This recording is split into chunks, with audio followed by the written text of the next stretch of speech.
Talk about having big shoes to fill, or maybe that should be small shoes, because this is the all-new Ford Fiesta ST, a pocket rocket hot hatch that needs to be good to live up to its predecessor.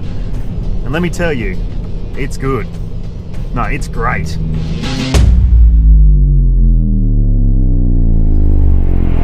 But the big difference here is that under the bonnet of the new generation ST is a 3-cylinder engine. Yeah, one that's been tuned for performance. Obviously, because it's an ST, it needs to be powerful, and it is, with power rated at 147 kilowatts and torque at 290 newton meters.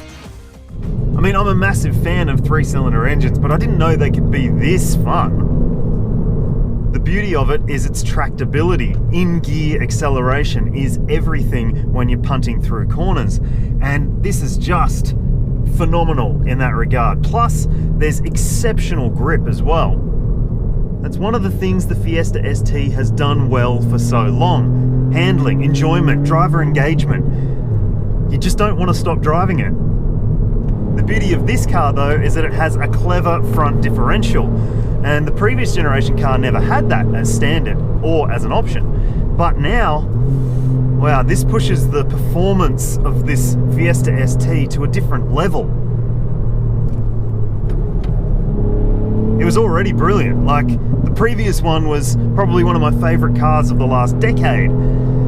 This though, this is something else.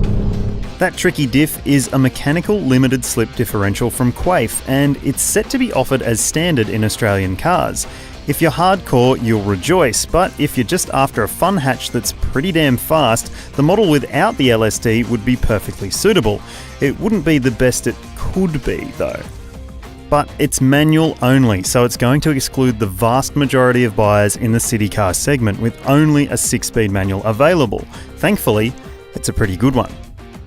So what about the gear shifts? Well, they're perfectly fine. First gear is a little bit short, so second, but the thing is, you're using the power really well.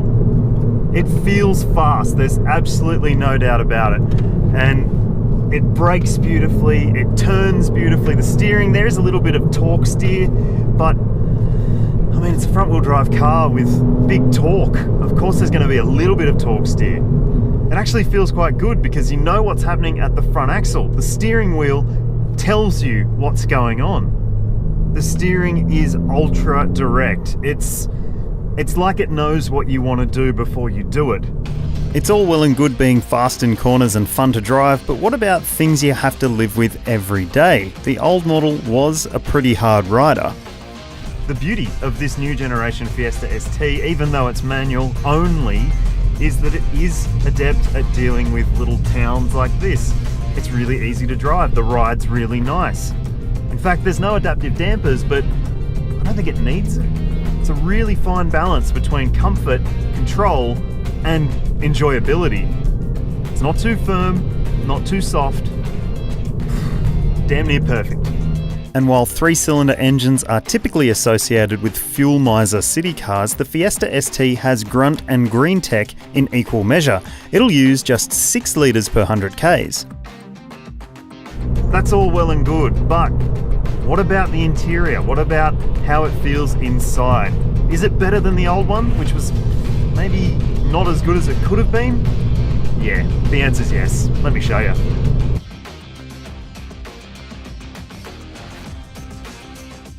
I'll be honest, the previous generation Fiesta ST's interior was probably one of its biggest down points, but that's been addressed with this new generation version. There's a big modern day touchscreen media system on top of the dashboard here, and it includes things like Apple CarPlay, Android Auto, and a reverse camera and sat-nav. So it's up to date in that regard. Plus, there's a new digital instrument cluster in front of the driver, which includes a digital speedo, which is a bonus for a car like this, and that's also where you'll see your drive modes and things pop up. It's very intuitive, very simple to use. It's not as high-tech as the fully digital system in the Mustang, but this is a more affordable car, so you can excuse it that. The seats are terrific. They're very heavily bolstered Recaros and they hold you in your seat very well, although some people might find that down low in the hip area is just a little bit narrow.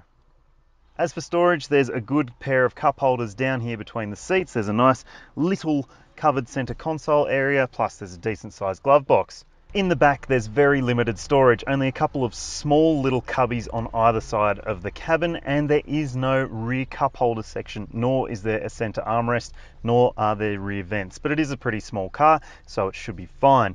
You do get ISOFIX child seat anchor points and top tether points as well. And the boot is very good for the size of the car.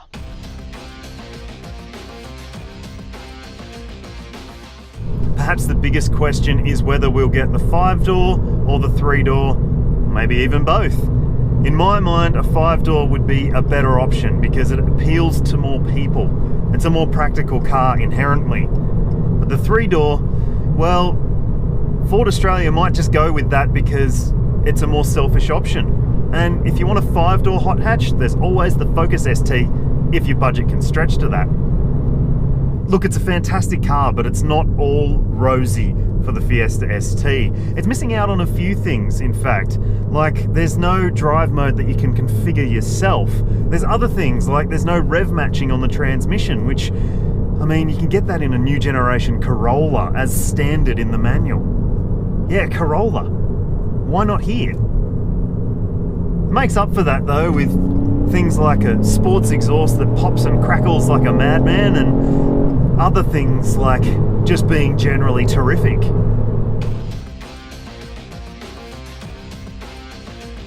I said at the start of this video that the new Fiesta ST has big shoes to fill, and I tell you what, those shoes are overflowing. This is a brilliant little hot hatch, and if Ford Australia decides to offer both the 5-door and the 3-door, it'll offer more choice to buyers than ever before, but sadly, still no automatic.